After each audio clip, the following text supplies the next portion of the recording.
Hi, everybody. This is Dennis Woloch talking to you and reminding you that the big KISS Expo in Trollhättan, Sweden is coming September 16 and 17. That's me, Dennis Woloch. Also going to be there is Ken Kelly, the great fantasy artist who did the iconic Destroyer and Love Gun album covers. And if you're a big KISS fan, you know me. I did about 16 album covers for KISS, art directed or designed and or both, plus all their tour books, advertising, you name it, we did it. Get your ticket for the Trollhättan Rock City KISS Expo at Tixter.com.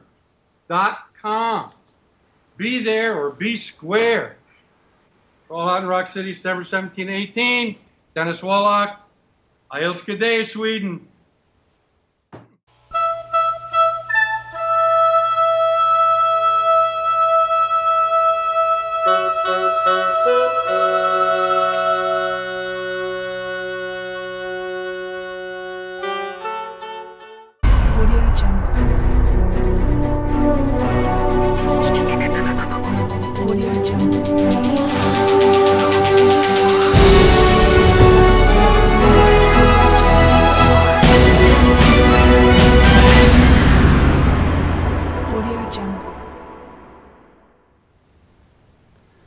Hi and welcome to DestroyerAlive number 57, and this is our first podcast ever in English. So hello. Yeah. Hello. These two others are Swedes. I'm Norwegian, and usually we talk in Norwegian and Swedish. So this will be kind of strange, but this would be a really cool podcast. Our guest today is Dennis Woloch, the art director for KISS between 1975 and 1988, from Alive to Crazy Nights. A lot of great covers and a lot of great conversation coming up. So please enjoy our special guest today, Dennis Woloch. And welcome to Dennis Woloch. Maybe you should introduce yourself a little first. Okay, well, my name is Dennis Woloch. I'm an art director. I worked in advertising my whole life. And my little claim to fame is that I did a lot of KISS album covers, designed and art directed. And that's besides all the rest of my advertising work that I did in my lifetime. But KISS, by circumstances, became a client in our agency. And so, you know, I was the youngest guy there. I was the rock and roll guy in the office. We met KISS's manager before he became KISS's manager. He shared office space with us, and I got to, by that association, got to start designing KISS. So that's who I am as it relates to KISS anyway. I suppose that's what you're interested in. None of my other stupid, boring advertising work that I've done in my life, you know. So that's me. New York City. And I met a Swedish girl one time in my life, long time ago, in a bar. She was very beautiful, and her name was Marie. And I called up the Swedish agency in New York, like in the UN or something. Yeah. In my naive mind, I said, "How do you say I love you in Swedish?" the secretary on the other end, she said, "I älskar dig." And I said, "Okay." And then I know how to say I älskar dig to Marie, you know. That's cool. Your education is from the Pratt Institute, isn't it?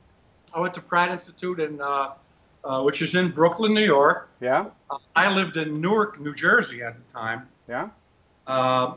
So I had to commute for 4 years from my where I lived in Newark, New Jersey, to Pratt Institute in Brooklyn. It was a tough 4 years because Pratt was a hard school. Mm. They told us when we first got there, when we were freshmen, in the freshman orientation, you know, and they sit you down in the big auditorium, and they say, "Look to your left, look to your right. That person will not be here next year." Okay. And they were right. half the people dropped out or couldn't make it because the school was very hard, especially the first year. So I had a lot of commuting to do. It was like walking, local transportation. Then I got to downtown Newark. Then I had to get on this thing called the Hudson Tubes, which took us across the river, the Hudson River, to New York, downtown New York. Then I took a subway to Brooklyn, switched subway to another subway to go someplace else in Brooklyn, and then walk again. And now I'm in Prague. That's one way. Carrying the books and the art projects. How long did it take? 4 years. Oh, the trip. Yeah. It took about, if we made all good connections, an hour and a half. Oh.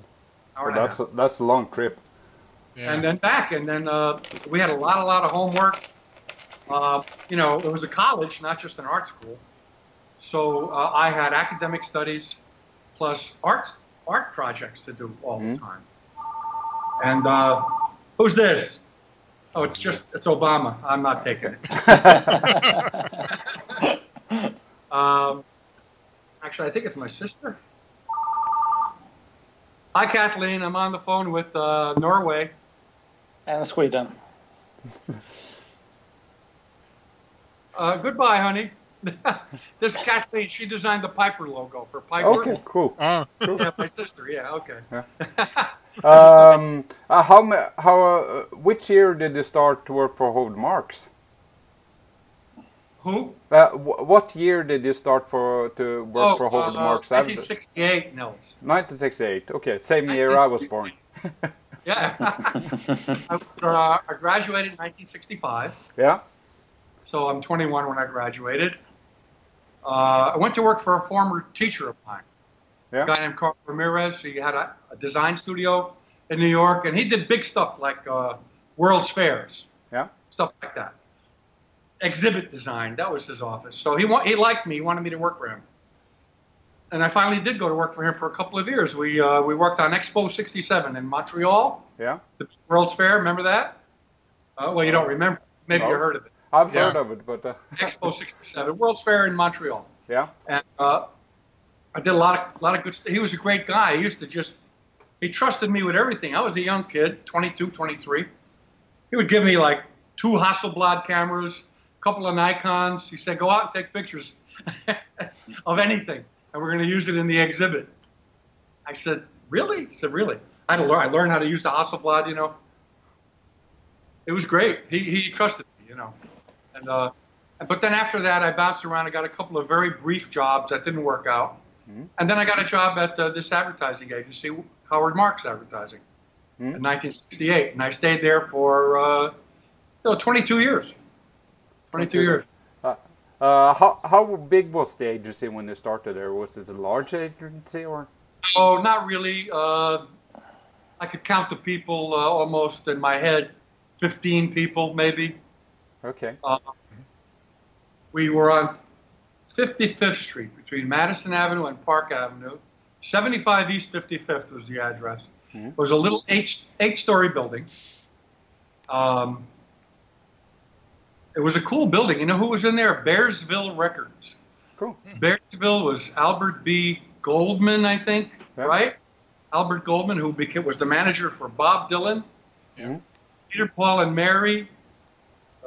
Richie Havens, you know, some folk people. I think Janis Joplin had something to do with him. And so every once in a while, I'd see these people coming in and out of the elevator in this little building. It was really pretty thrilling. It was really pretty cool. And we were just an advertising agency at the time. Yeah. We had nothing to do with show business. No. You know, we were just doing rotten, boring stuff. And but I shared an elevator with Janis Joplin one time. That was good. Cool. That's cool. Walked her a bit, you know. She was nice. When did the Bill O'Coin start renting office space there? Well, when? That's a good question. Maybe I'm going to guess 71, 71 maybe. Because it was a little bit before KISS started. So I'm going to say 2 years before KISS came in the picture. And KISS came in the picture in 73, I think he discovered them, along with Sean Delaney. Yeah. Maybe 73, and then it went into 74, you know. So Bill was sharing office space with us. doing advertising work. He was a television commercial director. Hmm. That's how we knew him, because he used to edit and shoot commercials, and we were advertising. So we knew him from those days. And then Howard got this idea. My boss, Howard Marks, he said, "Let's form a company. Call it Direction Plus. Yeah. It'll never been done before. It'll be, we can shoot the commercial, edit the commercial, and we will also be the advertising agency under one roof." It used to be different businesses would do that, but let's make it one business, Direction Plus. So, okay. I remember I did that little logo. I can't remember what it looks like anymore. What did it look like? Don't remember. It's got to be around somewhere. And so Bill had an office right next to Howard's, nice executive-looking office. And that was that. But then, you know, one day he said, "I'm thinking of managing a rock band," he says to me. "And we're going to shoot their first album cover." And they put makeup on their face, but they put it on terrible. Very sloppy and messy. "Can you help?" He's thinking maybe because I'm an artist, I could go and put their makeup on, you know, for the first photo shoot. I said, "Yeah, okay." And then when I thought about it a little more, I said, "You know what? I'm going to get somebody else to do that." So I got David Byrne. Yeah. And David, I used David he's an illustrator, and I used him before on different jobs. And he was also a theatrical kind of a guy. He did a lot of Broadway show posters. So I thought he'd be into the rock and roll and the show business aspect, you know. And he, I keep turning my head left and right because I'm looking at him. Yeah. It's like a tennis match. It's nice for us, but we got you in the middle. Right. Anyway. But David went and brought his assistants, and they did. Yeah. Just back to the first. Before the first album cover, you were one of the people who were at the rehearsal at Latang Studios with Neil Bogart. Saw them the first time, weren't you? Yes. What do you remember of that? You know, I don't remember where it was in New York. Some little room. It was a dance studio. Well, okay, but and you know that could have been a different instance. What you remember reading and what I remember being at. It really could have been a different thing. I don't know. But I'll tell you my experience. Yeah? Yep. Bill said, you know, I'm going to be managing this band. And he invited some people from the agency and other people to come and see them perform.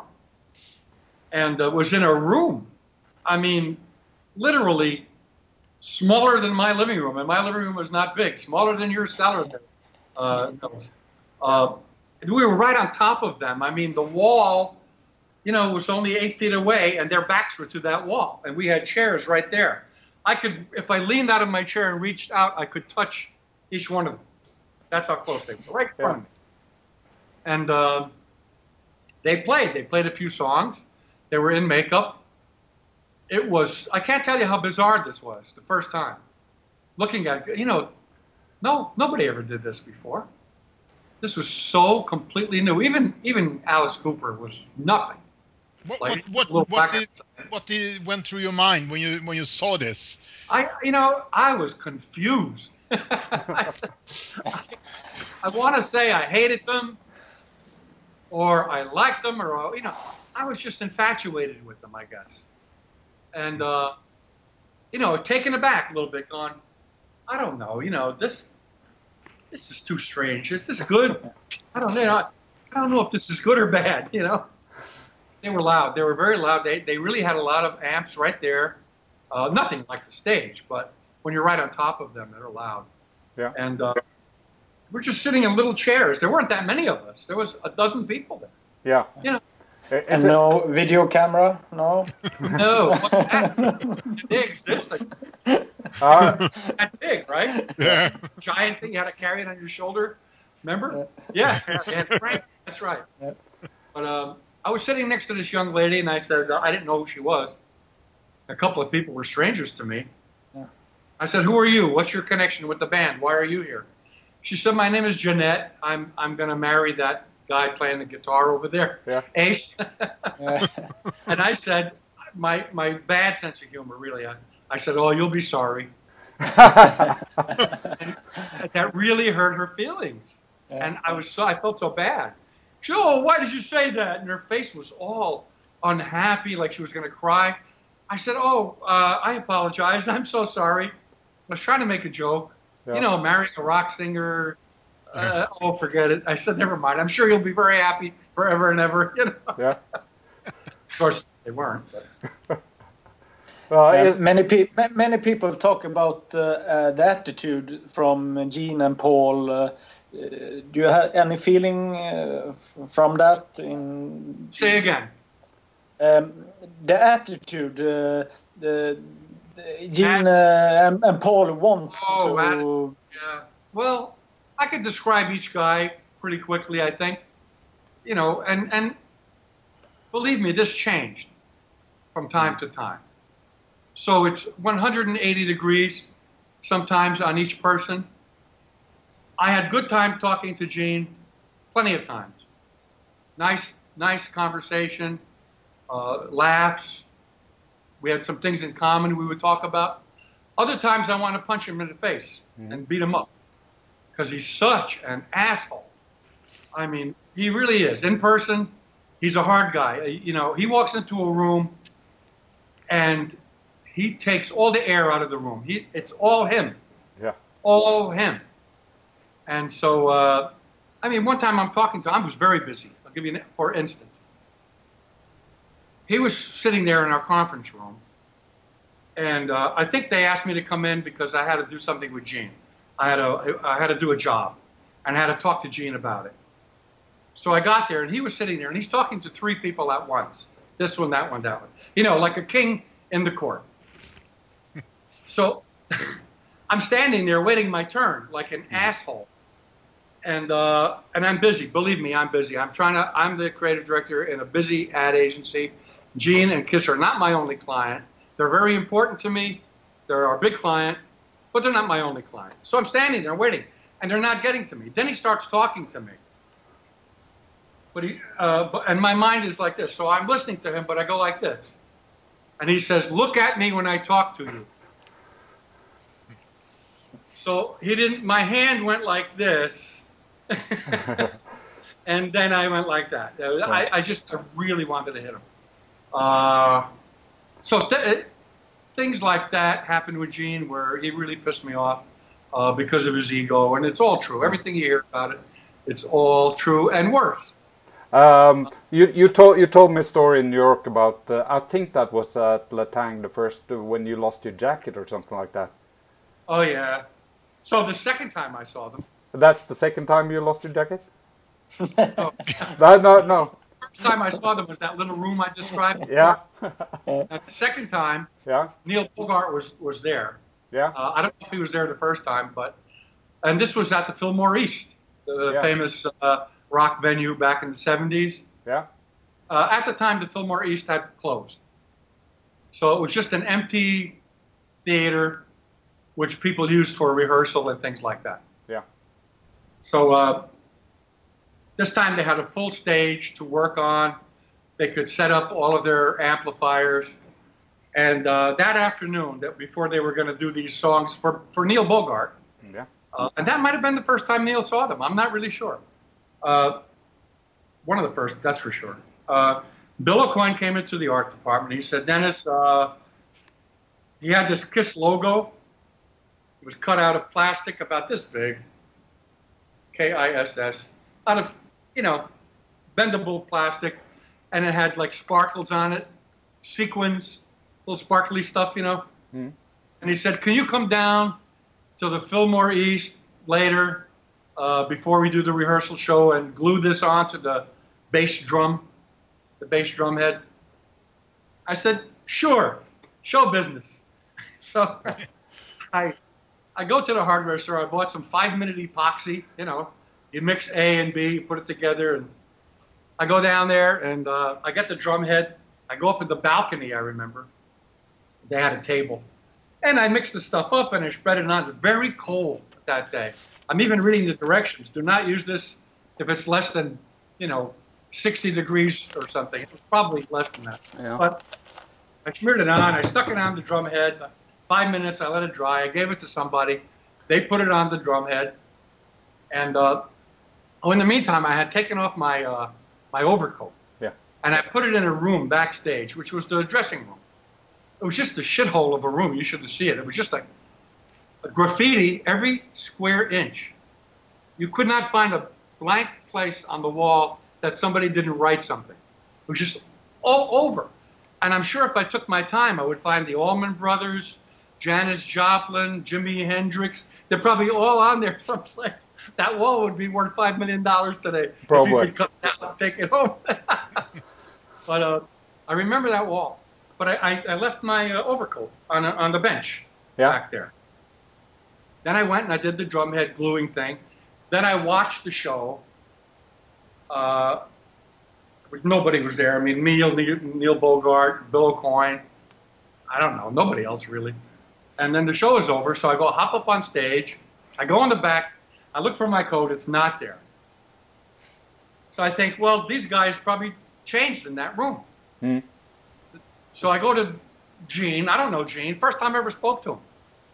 I said, did you see a coat back there in the room, in the dressing room? He looked me right in the eye and he said, I don't care. What a fucking prick is it? So I have a good impression of this guy for the rest of my life. Yeah. More about the first album session. We got to be friends, by the way. I mean, later on, Yeah. 15 years of seeing these guys, More about the first album sessions. What do you remember about that?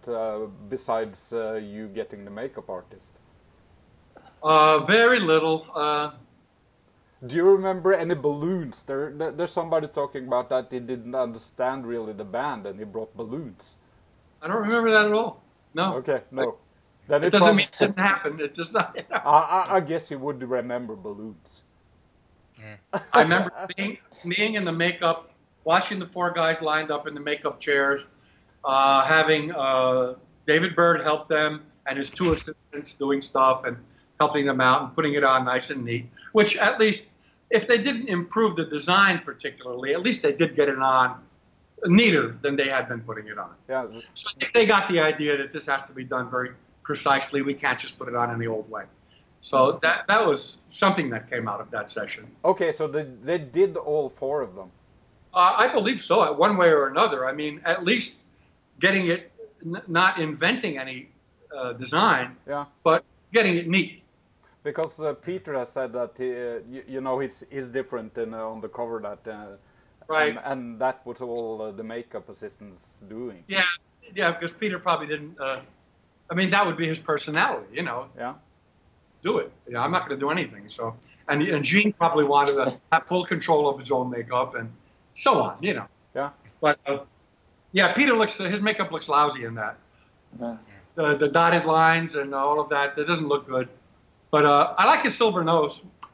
Yeah, but I really like the photo shoot. It's a classic cover anyway, so it's like. Yeah. What was the photographer's name? Josh. Josh.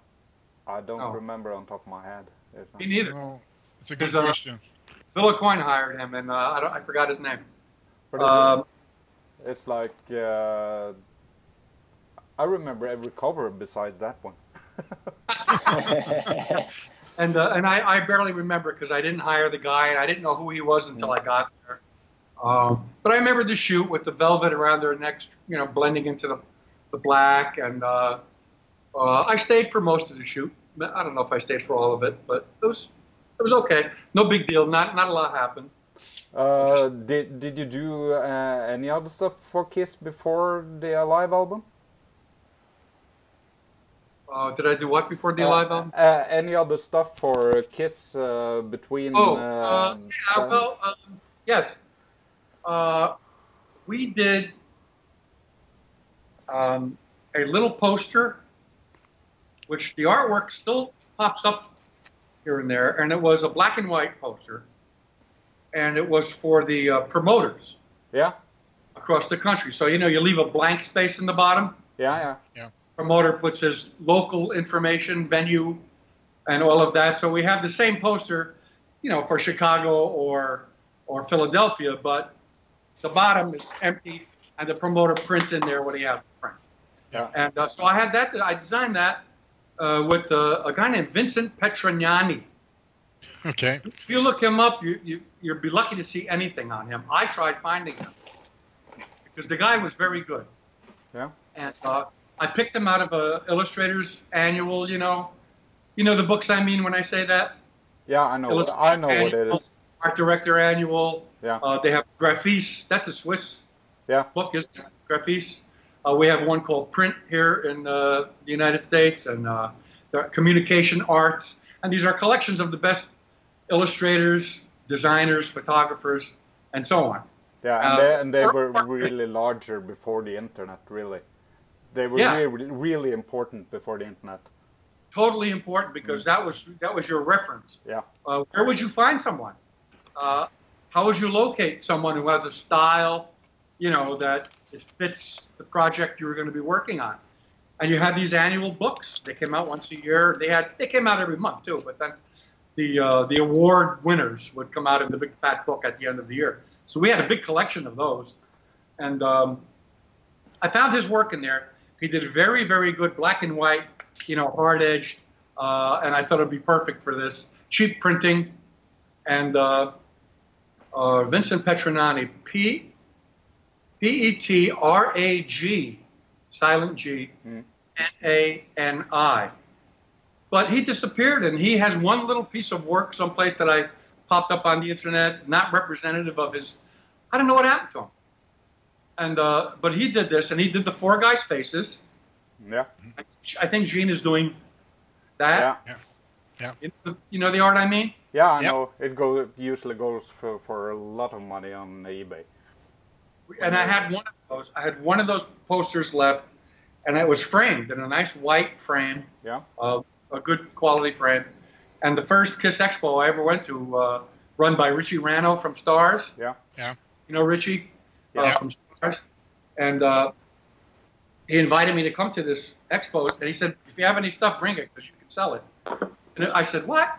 It was all new to me. I had this is going on was new to me. So I brought that, and this guy from Minnesota, wherever he is, I'll think of his name in a minute, a big KISS collector, and he bought it from me. Yeah. So he has that. And there was only two left that I knew about. And I had them both. So I did that. I'm trying to think of other little stuff I might have done. I did those signature pins, but they came after Alive. Do you know? Yeah. Because you guys a lot of times know more about the stuff than I know. Even the ones that years. Yeah, the ones that sold for the solo albums, or? No. Well, the connection to the solo albums is that I invented the colors. Yeah. For the guys, and then when it came time to do solo albums, I recalled these little colors that I assigned to each guy. Yeah. And the way I was, Bill said, we got a piece for the KISS Army. He said, merchandise we have to sell. We have these signatures. They're made out of metal. Each guy's signature comes on a little pin. You could wear it, and it comes on a piece of cardboard and a piece of plastic, and they hang it on the hook in the store. You buy it. Yeah, but because they made stick pins like that and bracelets for the solo albums also. Oh, they did. That came later then. Yeah. But this was before. Okay. So the little pins came before, and it was just merchandise way before solo albums, at least 3 years before. Okay. Yeah. And so he said, the little piece of cardboard has to be designed, and it says something on there like, you're going to float away if you wear Ace's signature, or you're gonna be a demon if you wear this other I don't know what they said. Cool. One of our writers wrote that stuff, So I said to Bill, and this is like a nothing thing, but it's kind of important. It became important. I said to Bill, I said, I know it's a one-color job, cheap printing. I said, but can each one be a different color? He said, oh, okay. You don't know. So I said, now what do I do? And I said, okay, blue for ace, space. You know, green for the cat, jungle. Red is easy for the guy who blows fire and pukes blood. And I didn't know what to do for Paul because I didn't know who he was. What the hell is Paul anyway? Starman, you know, what? Yeah. He's purple. But I said, okay, passion, purple. Yeah. Purple is passion. Yeah. So that's how I got those colors. And then when we did the solo album, and I was in Chicago watching Araldo Carugati do the hair and the backlighting, and I'm literally standing over his shoulder, and I'm watching him work a little bit. And he's going to do the hair all like white light or yellow light, like, and they were all going to be the same. And I said, no, that's no good. It's funny because I didn't think of it beforehand. I thought of it during the creation, you know. Mm-hmm. I said, Araldo. I said, I want to change the backlighting color for each guy's hair. Each guy has a different color. He said, okay. And then I told him what colors, and I probably picked them out of a, you know, a PMS book, you know, one of these. Yeah. You know, these, all the colored chips, you know. Yeah, one of these notes. Yeah, I have one. We don't use it anymore. No. So that's how that happened. You know, that's how the colors happened for each guy. And then, of course, they made costumes in those colors and everything else. But really happened with the little pins. What I really would like to know a little about is Howard Marks. It's like when I try to find anything about him on the internet, there's nothing. So how was the agency and the guy Howard Marks? How was it? Oh, I see. Well, I don't know. What do you say about him? He came from Cleveland. Yeah. That was where he was originally from. He had a business out there. And then he decided to come to New York because he said he was bored in Cleveland. And he wanted to go where the action was, where the big boys are, you know. Yeah. He came to New York, and he somehow got a partnership with a guy named Norman B. Norman. Okay. That was his name, Norman B. Norman. And there was a big agency at the time called Norman, Craig, and Kummel. It was these three people. And it was, so Howard got a deal with Norman B. Norman where if a new client came into the agency that was billing less than $1 million a year in advertising, Howard would get that work. Okay. And he would do it, and then he would kick back whatever percentage back to Norman B. Norman or Norman, Craig, and Kummel. So the first letterhead I remember when I started there was Howard Marks Advertising / Norman, Craig, and Kummel. That's what it said on the letterhead. Okay. And eventually he broke ties with him because he said he was tired of sharing the money. And people would come and they would bill more than $1 million, and he would have to turn it back to Norman, Craig, and Kummel because he was not allowed to take it. And he was tired of doing that. He could have had that work, but the agreement was no. So that was Howard, basically. He was a likable guy, or? Yeah, that depends on who you ask. Okay. I also wanted to kill Howard numerous times. Yeah. You ever talk to Peggy Tamarkin? No, but I know who she is. Okay, Peggy was a writer in our agency, and she was also from Cleveland. Yeah. She knew Howard before me. I think she worked for him for a year or so before I got there, very early on. Then she left. Then she came back way later. Came back again and worked for him for a few more years. And she hated Howard with a passion. I think she was the one who wrote the first Kiss book in 1980, the first official one. Yeah. A little paperback, right? Yeah. Yeah, there's one of my stories in there. Okay. I gave her a little story, you know. And Peggy, she's on Facebook. She has a different name. Okay. Married, her former husband died, I think. And I like Peggy. Peggy and I worked together for, you know, a lot of projects other than Kiss. But she really despises Howard. Okay. And Howard's son is on Facebook, and I don't know if she ever tells Howard's son how much she hated his father. But there's also a story in Hellbox, the tiny book that came about Sean Delaney, and Sean Delaney was really pissed on Howard, I think. Oh, Sean! Oh man, Sean was something else anyway. But, what a book that was! Like, yeah, that was tough. Very tough. I just wish it were a real book, not just a tiny pamphlet. You know? Yeah, he died before it could happen. Yeah. It's the same with Bill O'Connor. It should be he should have written a real good book. So. Yeah, that's true. That's true. And Bill died awfully young. I mean, he's exactly my age. And that was very surprising when he died. I don't know how anybody dies from prostate cancer anymore these days. They can detect it early. You know, it takes a long time to kill you.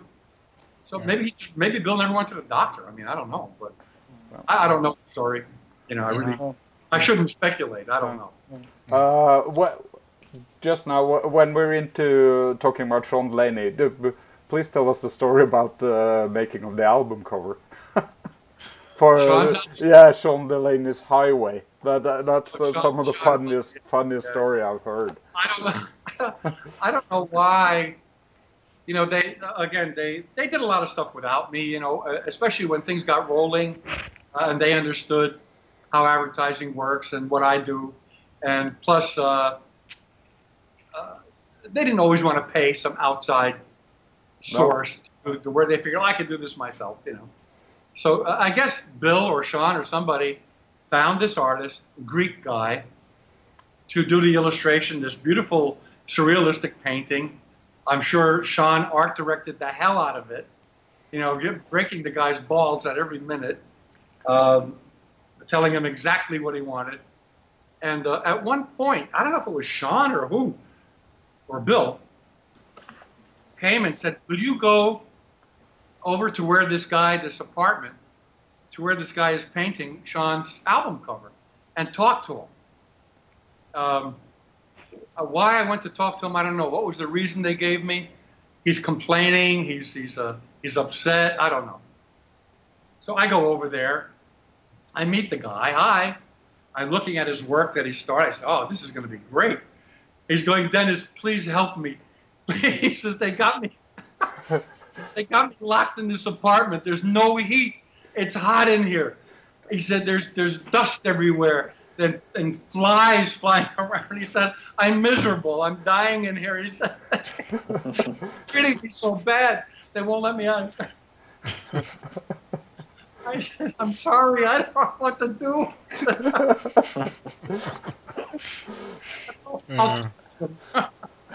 But he did survive. He survived, I guess. Yeah. It's a nice cover, really. But it's a great album, also. Is it? Yeah. Talented guy, very talented guy. Okay, we'll go a little backwards and to Alive. When you did you start to feel that Kiss were starting to get huge before you got the assignment for the cover for Alive?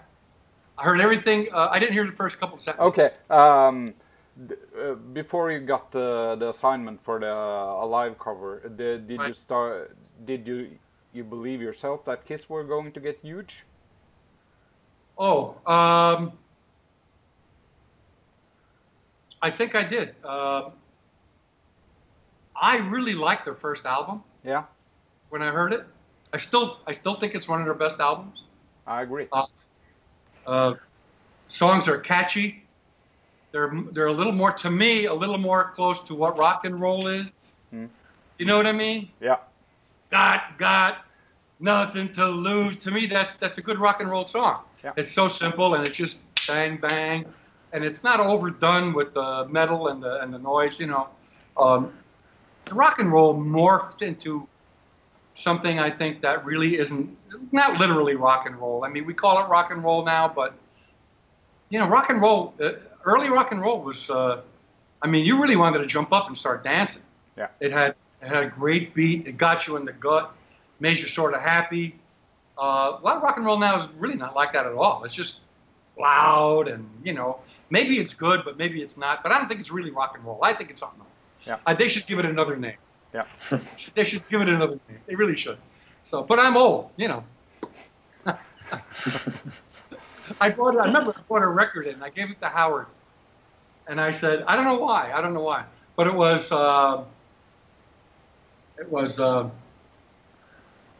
"Rip It Up" by Little Richard. Yeah. And so he put it on the record player. Then Paul came in, and he played it for Paul. He said, "That's how you should scream."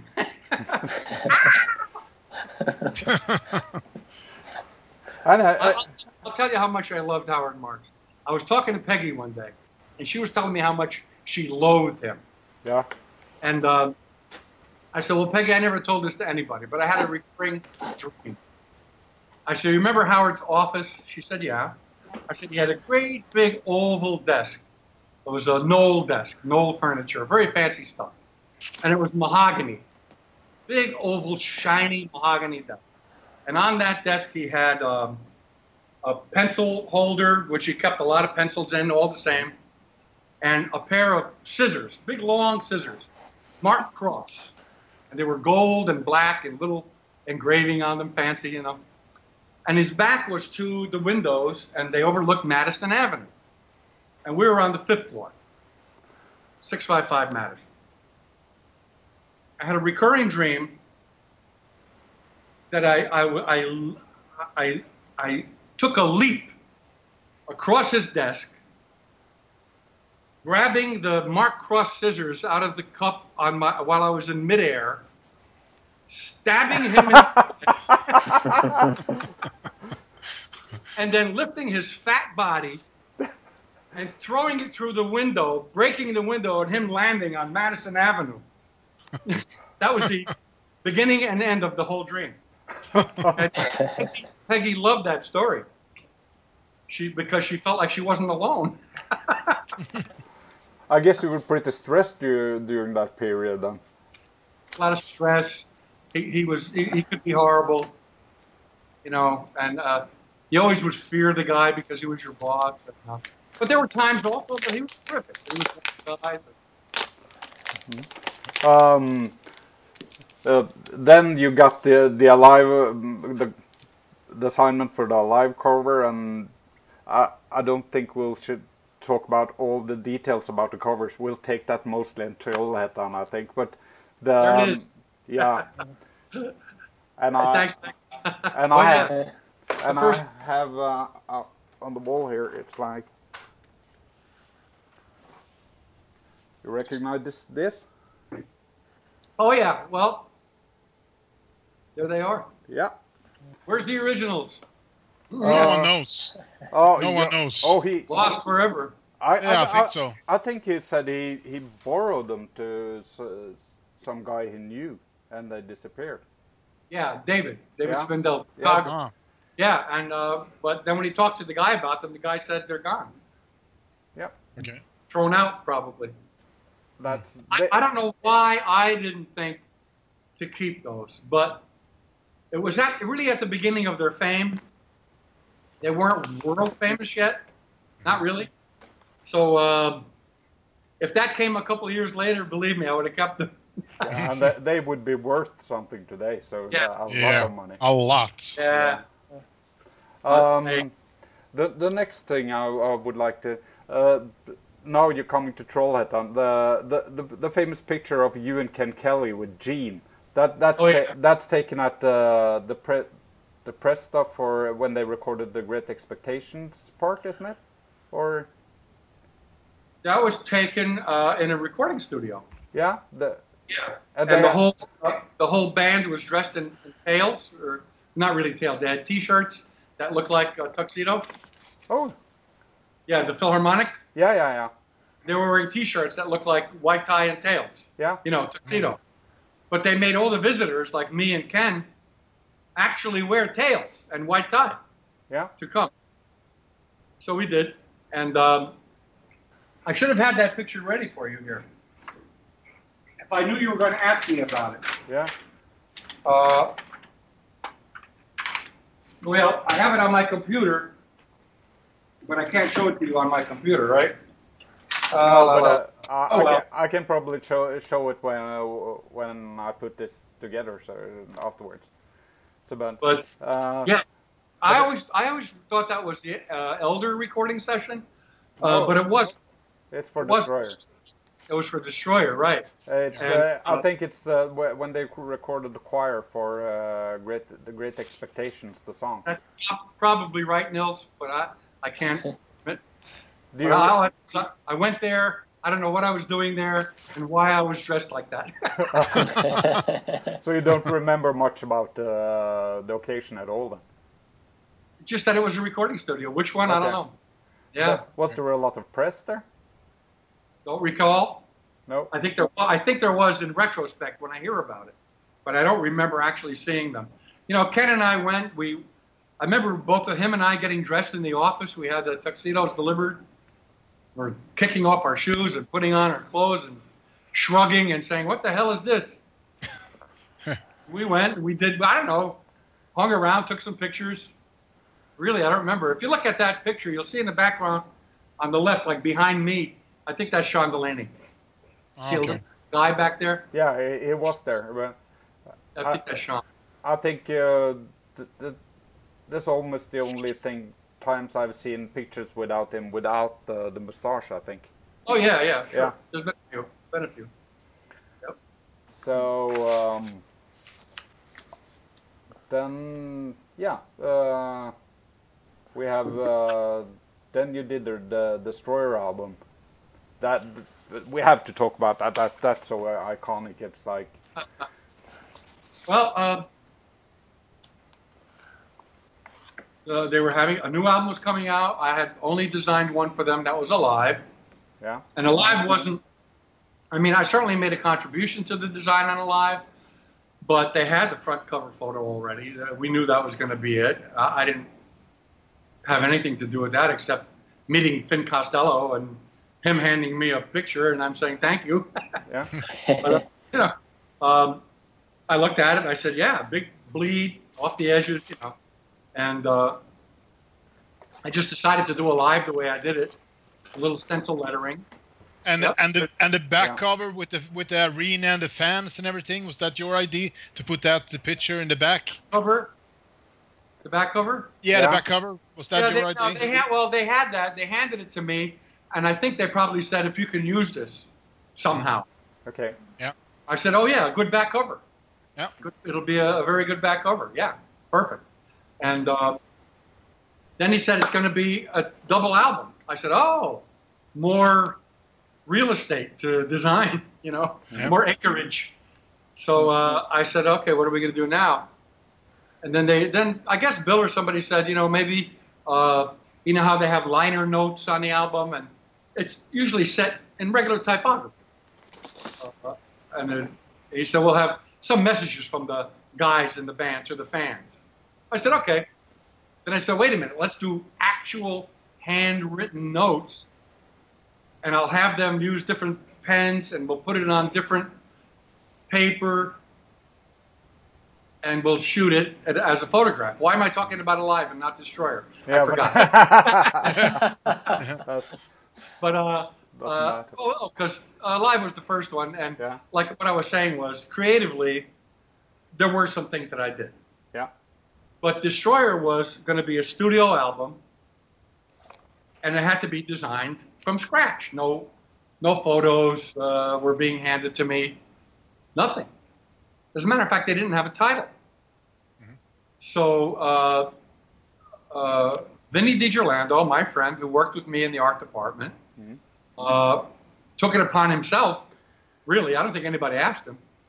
And he made a list of titles. And, maybe they did say submit some titles. Whatever. So Vinny submitted his list, and they picked Destroyer off the list. That was one of his suggestions. And so Destroyer was the title. And so, I don't know, I'm thinking, you know, who are these guys? I'm talking to Sean Delaney, too, by the way. Because Sean was always in and out, saying something, trying to give you a little creative input. Take it or leave it. But Sean probably said the word superheroes to me or something like that. And it got going in my mind, well, I need a fantasy artist like Frank Frazetta, who was the best in the world. I love him. Yeah, I mean, just the best. Yeah. So I said, I'm going to get Frank Frazetta to do this album cover. Why not? I don't even know if he's ever done an album cover before, but So I found him, and finding people was hard in those days also. No internet, unlisted phone number, whatever. I did find him after a bunch of phone calls that went nowhere. I was talking to his wife most of the time. She wouldn't put him on the phone.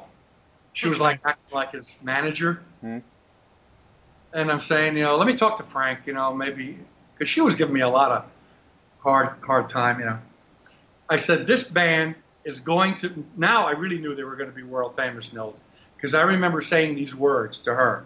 This band is going to be huge. And I wasn't kidding. I was sincere about it, and I was trying to convey that to them, that he's going to do an album cover for a huge, huge, huge band. So it's not going to be hidden. It's going to be in the public. So finally she puts him on the phone. And I can't negotiate the money. He wanted a lot of money to just for the album cover. I said, no, good. I said, they're into merchandising. We're going to be making all kinds of stuff, posters and lunch boxes. I said, this is part of who they are, merchandising. I said, so we're going to use whatever image you do on everything. We have to buy your art outright. So I think he said $15,000. And I said, ouch. I said, I don't think we can do it. Did you get sort of a budget for that before? That they told you that this artwork has, has a sort of limits or? Alex, a lot of times for Kiss, I was making up my own budgets in my head, not talking to anybody. Oh, I mean, I had a lot of experience buying art and stuff, for the agency. I kind of knew what some of the top illustrators would get for certain things, roughly. And I was thinking more like 5, 7, 5, 7 tops. Not even 7, 5 probably. Anyway, I think I told everybody what he wanted, and they said forget it. So that was the end of that. So I had to find somebody else, and I found Ken. I knew there was a big comic book store nearby the office. Not a newsstand like Ken always says in his interviews, but it was an actual store.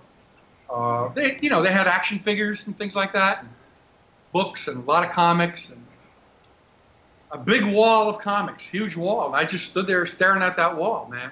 I said, what am I going to do? What am I going to do? I knew about Boris. I knew him, but I didn't like him enough. He's too soft. Yeah, didn't like him enough. No. And I'm staring at these comics, and I saw this creepy with this robot on it. And I said, I love this style. There's something about this I like. And I tracked Ken down. I told him to bring in the original to the art department. Let me see the original. I want to see it. And if you have any other thing you've done with people. He brought in some work, and I basically hired him. And I offered him more money than he's ever gotten for anything, I don't think. I mean, by far. And I didn't have to do that. I could have been stingy and given him just a little bit more than he was used to getting. Yeah. He probably would have been happy. Yeah. But I said that's not the right thing to do. The right thing to do is figure out in my head what that's worth. And that's what I gave him. And he went, ah! It turns out he had to do the damn thing twice. Right? Yeah. Yeah. But there's a photo session with Norman Seth or C4, what I'm not sure how you pronounce it, where Kiss are doing the same poses as on the album cover. did you do a photo session to get the real poses from Kiss? No. No. So that's No. a coincidence then. Well, they maybe they did that after the album. No, it's with the Alive, the Dress to Kill Alive costumes. They have them on. So it's from '75. So it's some photograph you're talking about that you Yeah, saw? Norman Seff. Norman Seif. Seif, yeah, the same guy who made the Hotter Than Hell cover. Yeah. I think Nils, you got me. Okay. You got me. I must have given Ken some photographic reference, obviously, for costumes, for faces, different things. I don't remember giving him poses, but it must have happened, right? Yeah. We must have given him those photos. Because there's the session is quite kind of cool because it's like when you listen to interviews with Paul Stanley and stuff like that, he always seems very straight, but in one of the pictures he's smoking like this, you know. Who is? Paul Stanley. Oh. You can see that Ace and Peter and Paul are probably quite stoned, and Gene is standing in the background looking pissed. Right. And Paul, I think, has only been high a couple of times in his life. Probably. Yeah. But so if we talk Destroyer here, how did it feel to see the final product when you saw the album in the record store? How did that feel? You know. Oh yeah. Well, look, it was great. It was really thrilling for me as a designer and an art director. You know, everything is visual with me. And like I said, I was the youngest guy in the agency, and so I was the rock and roll guy, and I think I always secretly wanted to be designing album covers. Yeah. But there was no opportunity for it. I worked in an agency. You know, I wasn't doing any freelancing. And but what a great a way to show your design ability and your art. You know, big 12-inch thing, and it's in the stores, and it's sort of show business. So I was thrilled. I was really thrilled and happy. And boom, the office took off. There was an energy in the office after a while. We were hiring more people because we had more work to do. There was a buzz going on all the time instead of just going to work and working in an office. Now it was like, woo! It was just like that, really. And that was on 75 East 55th. We left that address in 1980. And we moved up Madison Avenue 5 blocks to 655 Madison to our new big modern offices, you know. And Bill moved with us, I think at first, but then he quickly got his own offices right next door. Yeah. 645. Yeah. Or 35, whatever it was. And so where was I going with this story? Oh, how thrilled I was. Yeah. The next thing I want to talk about are the Kiss. What do you call it? Puppets or mannequins or? The marionette. Marionettes. Marionette. Yeah. This is from a Swedish magazine called Poster that everybody who was a Kiss fan. Picture, yeah. I've seen that. Yeah. Please tell us a story about them. Sid Happ, S-Y-D. Her name is Sydney. Yeah. But Sid Happ, and she was married to a guy named Jeff Happ. They were personal friends of mine and my ex-wife. Yeah.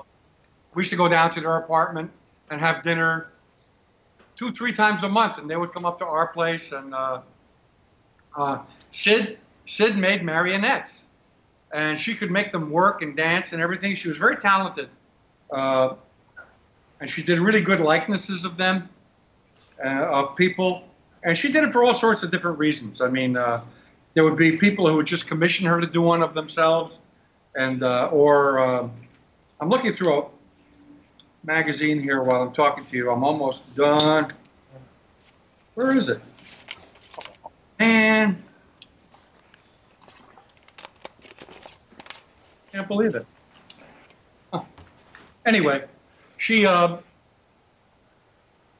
how we and her and Kiss and all that got involved. I just don't know the connection. I know that we knew her. And who came first, the chicken or the egg? You know, I don't know.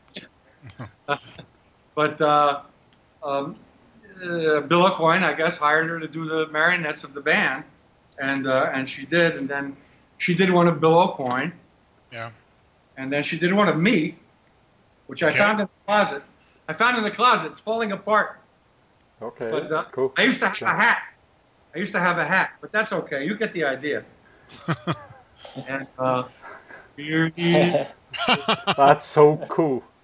it looks like me. It does. Yeah. It does look like me. I used to have that kind of facial hair. Yeah.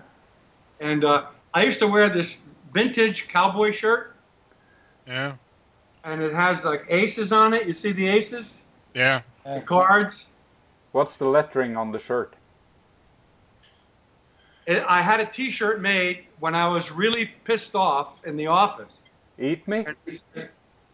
It says, Eat me. "Leave me alone." Leave me alone. Okay. I thought it stood eat me.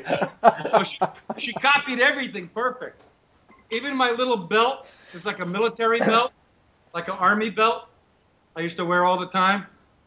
And my feet fell off. Wow. Oh. Oh, look. Ouch. Here they are. Oh yeah, Found it. you have them. So. Yeah. Funny little high top shoes. I used to wear these high tops, you know. That's And so they're weighted. Yeah. So that, you know, when she makes it dance, you know, the feet can have a place to go, you know. But so there's Dennis, the marionette. That's great. That's great. The back pocket, she has a little newspaper. I used to bet on the horses all the time. And so there's a thing called the Daily Racing Form, has all the horse information. So she made a little tiny miniature of it. And you could actually open it up and read it. cool. And she had a little cigarette in my hand that used to smoke too. Yeah. I told Nils before, all I did in those days was drink, smoke, and gamble. Okay. Those were the days where you So I were. spent 98% of my time. That were the days you were able to drink and smoke at the office. That's right. Oh, Yeah. absolutely. I remember you could smoke anywhere except church. Yeah. Yeah. You But could smoke in the movies. Went to the movies. Yeah. You realize that? Yeah. That's crazy. In the movie theater, That's they crazy. had an ashtray built into the seat. That Yeah. When the projector light came on, you saw the and you smoke. could see it was all smoke. I loved it. I really did. I love those days. Too bad it killed you, huh? Yeah. Yeah, it does. I used to collect switchblade knives too. Can you? Ah, Yeah. Cool. I made a T-shirt for the club. You know. The next thing before we go into more covers, I want to ask you: did you? How many photo sessions were you present for with Kiss? Quite a lot. Although I still see photos that pop up once in a while that I had nothing to do with. Yeah. A couple Barry Levine on the clear boxes, you know, the clear acrylic, Yeah. rainbow color stuff behind. I wasn't there, and that's a pretty nice photo session. Yeah. But I think, like I said before, what happened was after the Howard Marks agency got involved with KISS and designing for them and setting up photo sessions and doing what advertising agencies and what art directors do, after a while, Bill O'Coin probably realized, well, I don't need the agency to do everything. No. I could call a photographer and set up a photo session. I mean, you know, it occurred to him. Yeah. Why do I have to call the agency and pay them money? I could just call the photographer and let him do it, and we'll have photographs. And that's fine. That's understandable. Yeah. Sometimes it would have been better if I was there. Yeah. But you were present at the photo shoot for the inner cover of Alive 2. Yeah. That's amazing shot. That Alive 2? Yeah. Oh, yeah. The gatefold. Yeah. Yeah. That was shot in, I think, San Diego. Yeah, I guess that would be In right. California, anyway. And it was, I guess, a dress rehearsal or before the show that night. We shot it in the afternoon, I think. Barry Levy, I'm standing right next to Barry. We had the camera set up, in the audience. Fire! Boom! wait. Okay, ready? Fire! Boom! You don't get a lot of photos that way, but you hope and pray that you stop. Yeah, that was amazing. A little retouching. I mean, we helped it. I know. But it's like that's probably the most iconic picture for every Kiss fan that were a little kid in the 70s. It's really like said, this is the show. Yeah. Yeah, I know. I agree. That was a hell of a trip. That California trip I took. I don't even like to think about it. The reason why I went on that trip, we were going to have a photo session. They were running out of photos, new photos. So Bill liked this guy, Reed Miles, a photographer. And I knew who Reed Miles was, too. So we talked about it. We said, let's get him to do a Kiss photo. And he said, they're going to have some days off in California in between some of the concerts. Mm-hmm. And that's where Reed Miles is. He's out there. So it'd be a good opportunity to do it. So I started to set it up with Reed Miles. And I talked to him on the phone a bunch of times. I more or less hired him over the phone. And we were going to do a dungeon, sort of a Frankenstein setting. Yeah. But maybe a little different, doing some other different things in it. But that was our basic framework that we were going to hang the photo on, I didn't know what we were going to do with the guys yet, but that was our scene. Big stone wall, dirt floor, some crazy scientific paraphernalia that looked old-fashioned. Yeah. Like Frankenstein. So Reed went out and he located original stuff from the Frankenstein movie with Boris Karloff. So, and he rented it and he brought it in. The things that make the electricity. Yeah. I forgot what to call those things. It goes from ball to ball. And he brought in hundreds of pounds of dirt and he put it on his studio floor. A big fake dungeon wall, stone, and etc. All this machinery. And then Kiss canceled it. Canceled the photo shoot. So I called up Reed and I said, it's off. It's canceled. He said, okay. So then somewhere along the line, the next day, it's on again. So I called up Reed and I said, you still got the stuff there? He said, yeah. I said, it's on. It's on. Okay. So then we're in, I think, LA Forum. Yeah. Doing a show. They did Fresno, then they went down to San Diego, and then they wound up in the LA Forum. Yeah. So that was the California trip. 1978. Yeah. 77. 77. Yeah. So now we're backstage at the Forum, and Cheap Trick is on stage. They're playing. And we're backstage. Under the stage, there's a room, right under the stage. And Howard Marks is there, Bill Aucoin, the band, and me. And Bill Aucoin is going, well, fellas, we really should take this picture because it's a great photographer, and we got all this stuff. And Gene and Paul are saying, okay. And guess who are saying no? Ace and Peter, no. Oh.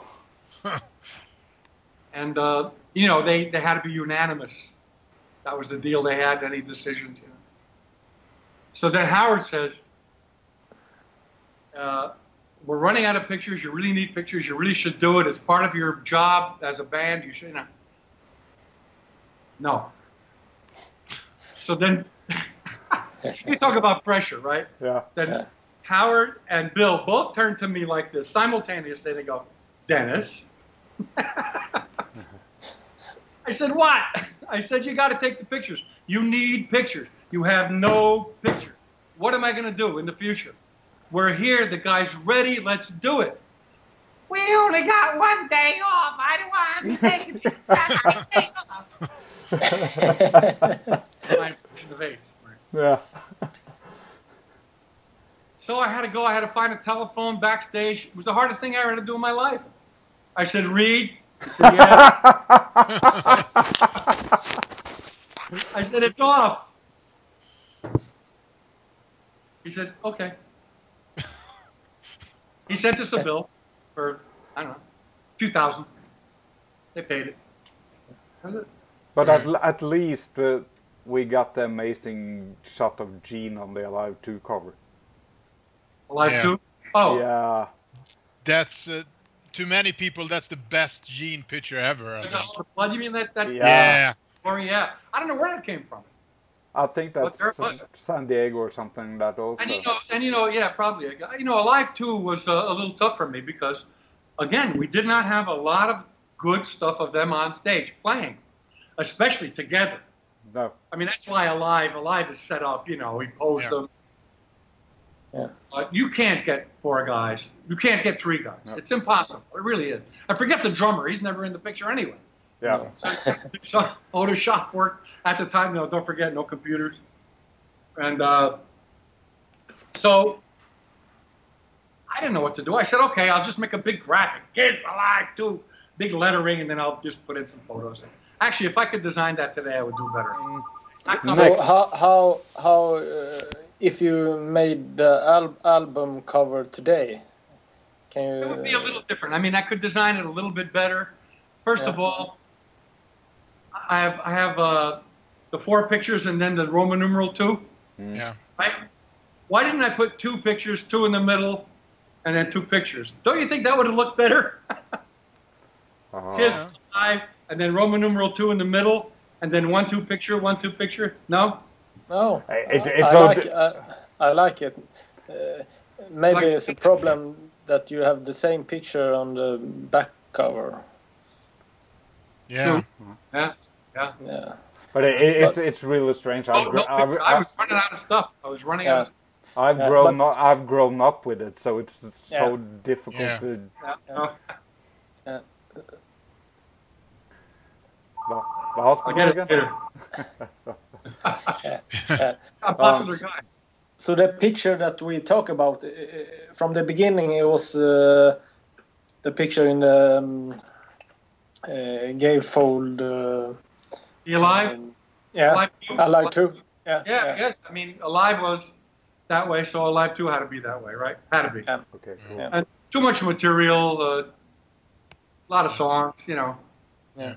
If we talk photo sessions again, were you present at the Peter Criss photo session with the big cats? The individual fantasy pictures? Yeah. Yeah, I was there for everybody but Ace. I didn't do Ace. Okay. I think I was exhausted. Because there's a story that Peter got really scared of the cats because there's pictures of the cat standing up and everything. Pete, I guess so. You know, I mean, I don't know if that might be a little exaggerated, but yeah, you know, the thing I remember about Peter's session is that they had the girl in there in some of the photos. There was a girl. Do you remember that? Oh, I think you're thinking about the Dynasty sessions, probably. Yeah, that's what I'm thinking about. What do you guys think?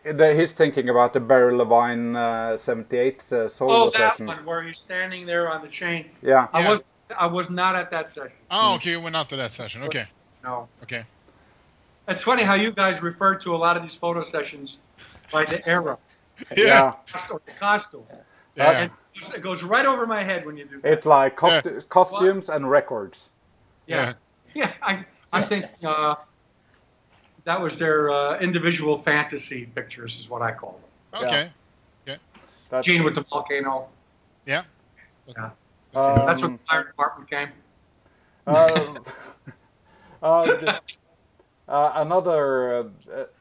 Another session that I found I really like, but there's so few pictures out of it. It's the Creatures of the Night session.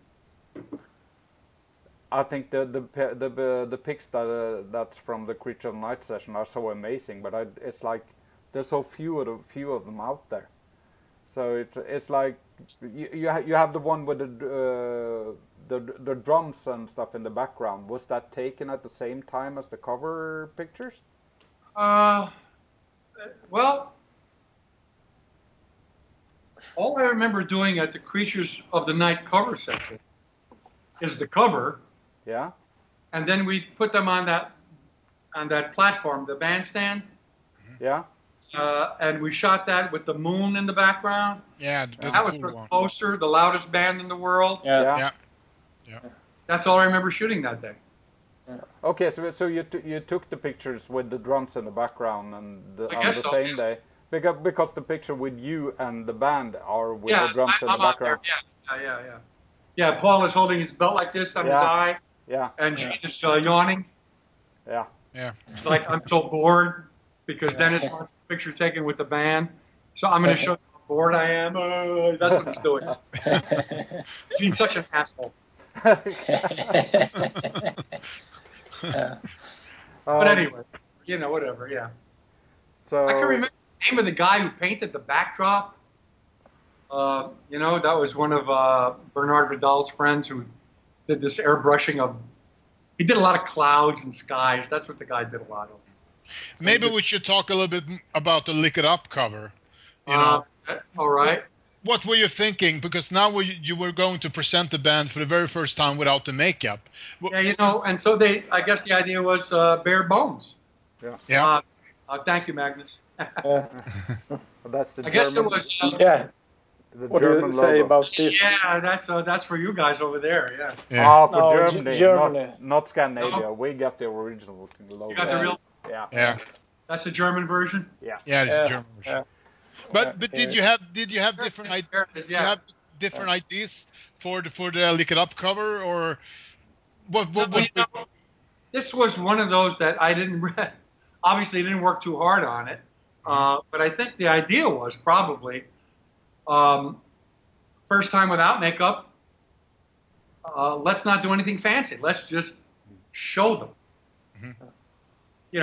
As simple as possible, and that's really what we did. I even kept the solo lettering, the outline lettering. Yeah. If you notice, I'm thinking bare bones, right? Yeah, but that's one stripped down. That's one thing I really love about the covers you made for Kiss. It's like you're very consistent about the typography on the album covers, and that's one thing I really love, that you use many of the same fonts on the different albums, and so there's a consistency. Yeah, I really did do that, obviously consciously, and back in the day when we had albums, record albums. Yeah. And how much sticks up? Just the top third, right? Yeah. That's all you see. Yeah. Most of the time, that's all you see. So all the information got to be up on top. Yeah. Name of the band, title of the album. But when you created an album cover back in those days, how did you think? I mean, you were going to sell a product. Was that the main thing when you created a cover, that we have to sell an album, or how did you think about that?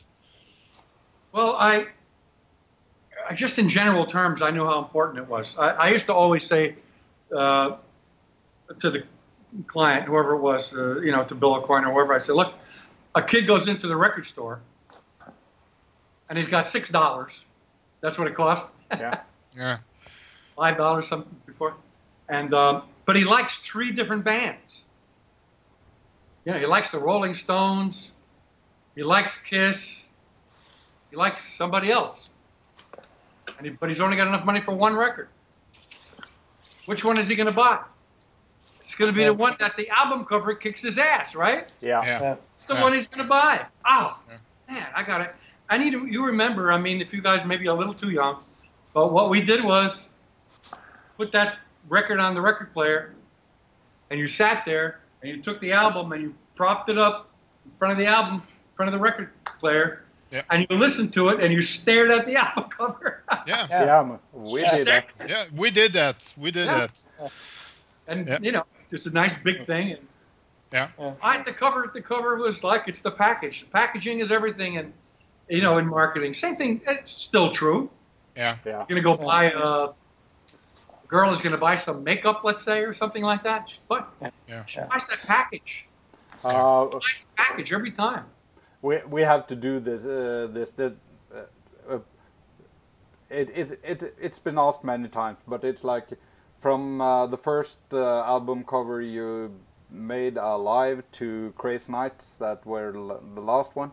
What are the album covers you like the most?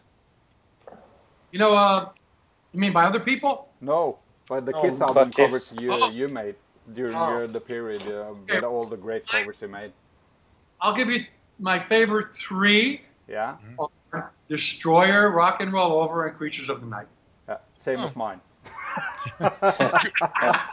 and good albums as well. So. I mean, you know, Michael Durrett, he's a damn genius. I love Michael. Yeah. And I happen to have that one here. Yeah. And I must admit that's my favorite cover of all the Kiss albums. You have good taste, Nils. Yeah. Okay, you have Lick It Up here, and then you have Animal Eyes. Animal Eyes, probably my least favorite cover. Yeah. Although I like the lettering I did. I always tell people, well, I like the Animal Eyes lettering. I did it by myself. I did a paper towel from the bathroom. Yeah. And a brush and some India ink, you know, and it came out nice and rough. You didn't get any input from the band at all on that cover, or? Very little. Oh. As a matter of fact, none. None. I would have to say none. Was there a problem everybody was in a bad place at that time? I think. I didn't even want to do it. I was just sick of it.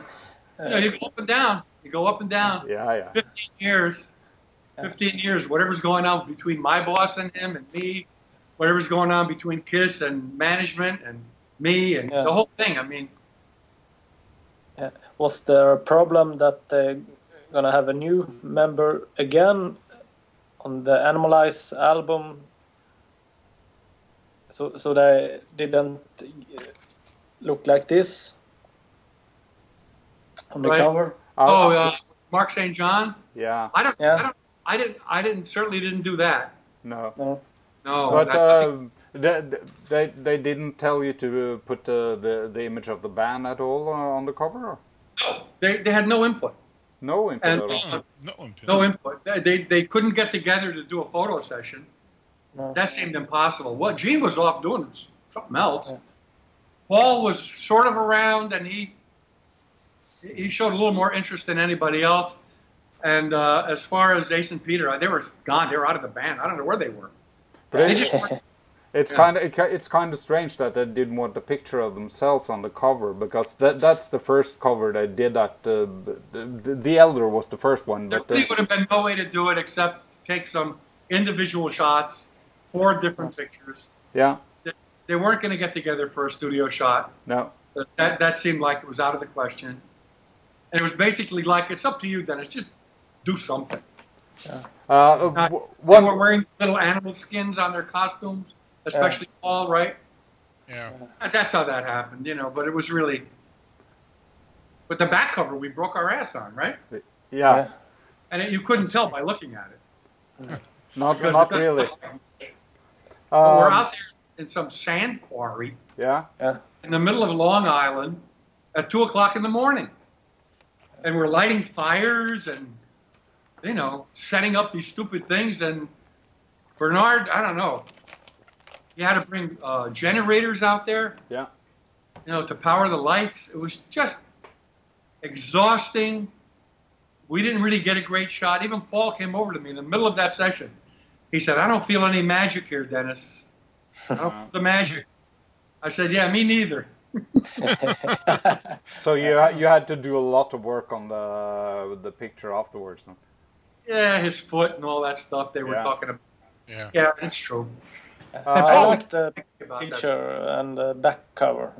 Was the first album that the back cover was better than the front. Yeah. And it could have been better too if you know, Bernard had a way of cropping too tight in the camera. So and I was always saying, Bernard, pull back. Let me crop the picture when I get it. I don't want you to crop it. You don't know what I'm going to do with it. No. You're the photographer. Just back up, back up, back up. Loosen it up. He had it cropped like this. I said, no, you're not the guy to do that. I'm the guy to do that. You know, so we lose a lot. Yeah, it didn't give you much to work with. No. So, you know. And as a kid, I thought that the front cover was really boring. Actually, I thought so. No, me too. Me too. I agree. I wish I could throw that one away. A lot of people hate Asylum. I don't hate Asylum, but I don't like Animalize. I will agree with that. Asylum, I think, is not bad. It's graphic, at least. It's, you know. Back to the Liquid album cover. It's like I've asked you this before on Facebook, but there was a rumor that Vinny was just cut into that his head was cut in, and it's a mannequin in his body. He does look very stiff there, but yeah. But you have seen a lot of outtakes from the session. Yeah, I don't remember too much about it, so I wish I could be more helpful. I don't specifically remember putting him in from some other photo shot. No, I don't think I did that. Yeah, I think they shot it together. It looked like Vinny has a wig actually. Yeah, he has a wig for that session. That's for sure. Yeah, that's for sure. But I don't remember doing that. What everybody thinks was done. So, so it could be true that he's not really in the picture. I don't remember. I will leave it at that. Okay. But I will also say this.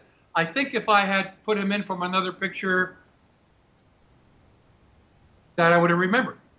Yeah. Yeah. But that would have been a lot of work at that point. You know, I'm looking at it now. He looks a little out of scale. Yeah. Yeah, but there's something. He looks a little too big, doesn't he? Yeah. Yeah. Maybe it's right. Oh, okay. We say we don't know. No, we don't know. Even the guy who did it doesn't know. But I really like that cover. I think it's clean. Okay. Brooklyn. All right, Brooklyn. Where would we go from there? Just another thing. What happened with Gene's tongue in the 10th anniversary book? Did you do that? Yeah, you know, in the middle of the Creatures of the Night tour, you have a picture of Gene with an extremely long tongue. Oh, where did you see that? It's in the middle spread of the Creature of the Night book, tour book. It is? Yeah. It's like his tongue is like this. Oh. Did you? No, that's probably his tongue. I think that's his tongue. I don't think so. I think you. I think his tongue can come below his chin. Yeah, but I think Vincent said something about that you brushed the picture to make the tongue longer or for fun. I would have to see it again. I don't recall. I would have to see it again. I could tell you about a long tongue picture. Yeah. I sent a picture to the retoucher to be retouched of Gene. For what reason, I don't know. How we were going to use it. And he had the costume where he had a chain or something, and then the ring, you know, like a ring, and then another ring, and crisscross on his chest. I've seen it. I don't know what era that was, guys. Love Gun. The Love Gun era. of gun, right? The retoucher took, and I gave him 2 pictures. We usually did that. If they messed one up, they had a spare standby to work on. So I gave him 2. And the retouchers had some fun with it. And they were doing dye transfer retouching. There's a special print called a dye transfer. Very expensive to make. It's not made like a usual print in the darkroom. It's made like a 3 passes where you get the red and the yellow and the blue and it all comes together and makes 4 color. Almost like offset printing, but it isn't. And I spilled my drink a little bit. And do you want to dry up? $300 to make a little print back then, back in those days. But the idea was, the reason why we made those prints was because the retouching on them was invisible. The techniques they used were bleach and dye, not done with an airbrush. No. If you had a regular color print and you had to retouch it, it was done with an airbrush. And you could see it, you know, when you look at the reflection, you could see where the dull paint was sprayed on and the shiny picture, you know. And unless it was done by a real pro, you could tell retouching with an airbrush, you know. But dye transfer, absolutely invisible. And if you had a good guy, a real craftsman, boy, I'll tell you, it was impressive. So we were doing dye transfer retouching. I was doing the usual, fix his face, his eyes look a little wrong, this, that, just the small stuff, you know, little hair. But he took the spare one, and his tongue was out in the picture. He took the spare picture, and they took his tongue, and they made it go all the way down to the ring that was down, the ring that was in the middle of his belly. And it went down, and it went through the ring, and, you know, in the ring like that. And it was incredible. He had all the texture on the tongue and the little bumps, you know, and it was disgusting. Just a moment, I have to get the picture. I'll find it real fast. That picture stayed in the files. It never saw the light of day. No, but just a moment, I'll get the tour book. Right. Want me to play the harmonica?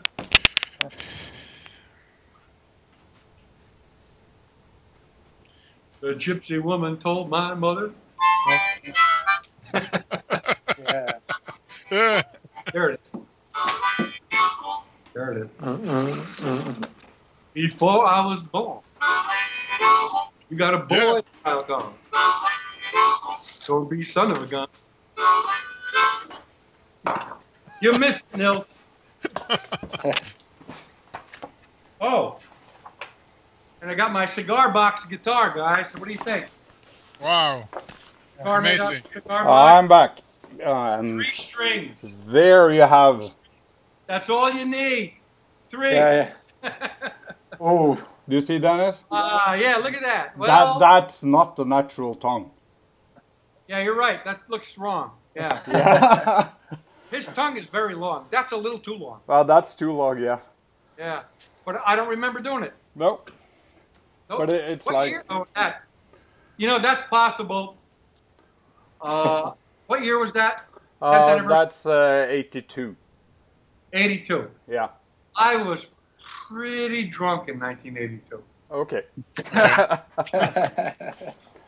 But you know what happened? For some reason or another, and it might have been because they thought I was drinking too much. I don't know. But Roseanne, you know Roseanne? No. Oh, sorry, guys. Oops. Roseanne Shellnut, you still there? Yeah, we're here. Oh, okay. I got to get you back. There you go. Yep. She was Howard's girlfriend. Okay. Okay. And also, he made her account executive, vice president. I was vice president. She was vice president. And she took it upon herself to hire that illustrator who did that tank and the 10th anniversary thing. Yeah. They kind of did that behind my back. Okay. And I was surprised to see it, but I said, okay, if that's what you want to do, fine. And so they probably had that picture retouched without me too. Okay. That's why I don't remember it. But you put together the tour book? Yeah. Yeah. Yeah. Yeah, we did the mechanicals for all the tour books, yeah. So all the tour books, I think there might have been one that was done by a merchandising outfit or a licensing company, but I couldn't tell you which one. I think we did them all. Yeah. We did a lot of the merchandising too, especially early on. But later on, of course, like I said, Bill of Coins took over. Yeah. And he dealt with the merchandising people, and we didn't have to do it anymore. Was it? I just think about album ideas. I've seen some sketches over the years, like Dragon. You had something called Dragonfly and Baby Baby and Who Dares Wins. That in that magazine, yeah. Yeah. Outtakes, yeah. Gene wanted to do an album called Dragonfly. That was his title. Yeah, I think that sketch is really, really cool. So that would have been a great cover for some album. Yeah, I think so too. And we were kind of consciously getting away from showing the band every time. You know, the band was more mature now. Yeah. Later in their career.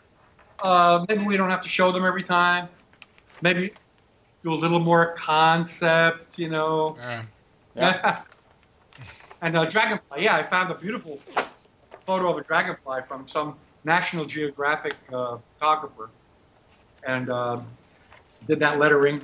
Gene liked that cover. He liked it a lot. He did. He did. I don't know why it didn't become a cover. I think I have it somewhere. Isn't that the name of his clothing company or something? Yeah, not his clothing company, but the company who released his clothes. His clothes, right? Yeah. I have the rock and roll over shirt. You know, not the T-shirt, the button down. The whole shirt. That's a Dragonfly shirt. I love that shirt. I mean, it's fantastic. And I saw a Creatures of the Night shirt somewhere, but I could never find one to buy. Here's the sketch from the Kiss list. Cool. Cool. Did I do a little dot right in the middle of the O? I think I did. I can't see it here. Can't see it on that? No. Gene mentioned that. He said, and I like that dot in the middle of the O. But did you ever make any design that you were pissed that they didn't use? Or? Say again, Neil? Did you ever make a design that you were like mad or something about they didn't use? Yeah. Let me think. Mad is not the right word. I'm going to say not really, because a lot of times, you know, you fall in love with your own work. Mm-hmm. Working on it for a couple of days, you get this idea, you go, oh yeah, that's it. And then you work on it, you do layouts. Back then, layouts took a couple of days sometimes to do. Mm-hmm. Not like today. And if somebody says, change the color of the name of the album from yellow to blue, it's about 4 hours later, you know? Yeah. Instead of clicking the button like we do now. Yeah. So what I'm getting at is a lot of times you fall in love with your own work, and then you show it to them for approval, and they shoot it down. They don't approve it for whatever reason. Sometimes they'll tell you why. And then you go back and you go, shit. You know, they don't know what they're talking about. But then you think about it. And you say, you know, I think they're right. Or I see their point. Yeah. I see their. And so that's what happens a lot. No matter how long I'm in the business, no matter how long I'm designing, or no matter how good you think you are, the client really is the boss. Yeah. And a lot of times the client knows best. They don't know why they know best. They don't know graphics or aesthetics or a better typeface. You know, they don't know that. No. They'll just say something like, well, that looks a little depressing. I wish it would not look so depressing. You're going, oh, I didn't think of that. You know? Yeah. Things like that. And they're usually right. They're usually right. Yeah. Very often. So you got to live you got to grow up. Yeah. It's like when you're working for a client, you can't be an artist in that way, you know. So, I think this is a good way to close this off in one way. What's your expectations about coming to Sweden? I expect to be treated like a god. Yeah. I have no expectations. I'm expecting to have a nice time. Kiss fans are great. You guys are great. Very interested in everything. I think it's wonderful. So I expect my voice to disappear after a while from talking so much. Yeah. And I expect to be seeing many, many beautiful Swedish women. And you will. I'm kidding. But, I have no big expectations, I hope I could sell some stuff to offset, because he's paying us. But, it's not a fortune. Yeah. Let's face it. And there's going to be some expenses on my part. Out of pocket. Getting to and from the airport from where I live is, that's $120 round trip.